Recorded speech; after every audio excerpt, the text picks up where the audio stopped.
Once you have all the photos in, you can screen them all and try and make a class set. So maybe one set of A through Z, or maybe ones that you feel will really help express the interests of your students. But there's going to be some issues, some things you'll have to look for that may not be the best for a class set. Here's an example. Things like lighting can be difficult, especially for new photographers. So you may have to go through and see if you can edit the photos to bring out the properties that you want to see, or they just might not be representative of what the photographer was trying to represent. Here's another example. I had a model, my 10-month-old son, who was not as cooperative as I would have liked. So one time he was eating the card, and then the middle one, I was trying to showcase his nose, but he wasn't quite lining up correctly, so it didn't really make it clear.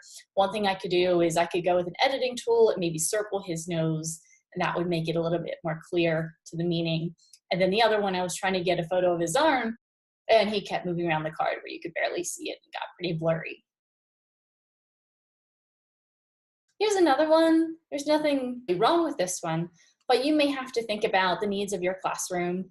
And if there are a bunch of students that don't celebrate something like Easter, then you may not want to put an Easter egg in the class set, depending on how you feel about that. Here's another example. Maybe you have a child and their sibling maybe is in the photo with them. And through your school, you may not have permission to show the other sibling, but you definitely have permission for the child. So you may have to be creative in how you're going to make that photo still available, not disrespect anyone's privacy. Here's an example of something interesting. I searched and searched for a Q word, and I had Quaker Oats, which I was like, well, that'll work. So I took the photo, and I was like, oh, I was going to use it for oatmeal. And I was thinking, maybe it's a good thing. It could be something where you start with one, maybe the Quaker Oats, and over time you say, oh, look at this. Here's the Quaker Oats, but it also has the meaning of oatmeal, and you add that to the class set later to show that objects can have multiple meanings. One thing that can really help you demonstrate your class is to have your students in the photos. It is really powerful to have your actual learners represented in your flashcards of your ABCs. Another idea would be to do a group project. So maybe you have them in groups, go around the classroom to find all the representations for A through Z. If you have older kids, you can have each group compete, and then the first group to finish could maybe get a prize. Another idea, if you have these cards, you can say, for your first round, I want you to only write on the left side. So they might write eyeglasses. Then later for round 2, they would go and translate it.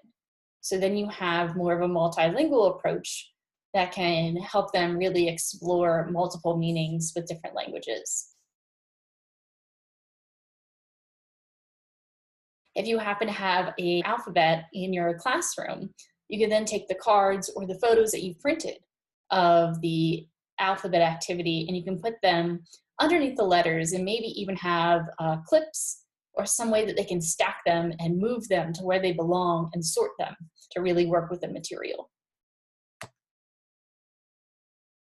If you have kids that are just learning cursive, it might be fun for them to go around and practice their cursive. Then you know they at least are getting the capital letter of A through Z. You can use this for older students as well. You could have the ABCs of geology, ABCs of verbs, adjectives of different biomes like the Arctic, even basketball. And there's going to be some challenging letters. They may have to be creative in how they're approaching the lesson, or maybe they want to look towards other languages to get some letters that they wouldn't normally think of into their words. Another idea, if you have the technology in your classroom, instead of doing just flat photos, you could do videos. You could have, if you're doing, let's say, verbs, you could have running, dancing, singing, and you could have a video collection to represent your ABCs. If you're working at a primary school, you could try and utilize some of the older students to do some of the video editing or the photo editing from your younger students, maybe your first graders. So after you screen all the photos, you can then sort them and have the older students maybe put them into a slideshow or edit the photos to change the contrast or the lighting to make them really clear and really fun to look at on a screen. There might be some instances where taking photos in the home might cause some discomfort to the family, or they might not be comfortable with that.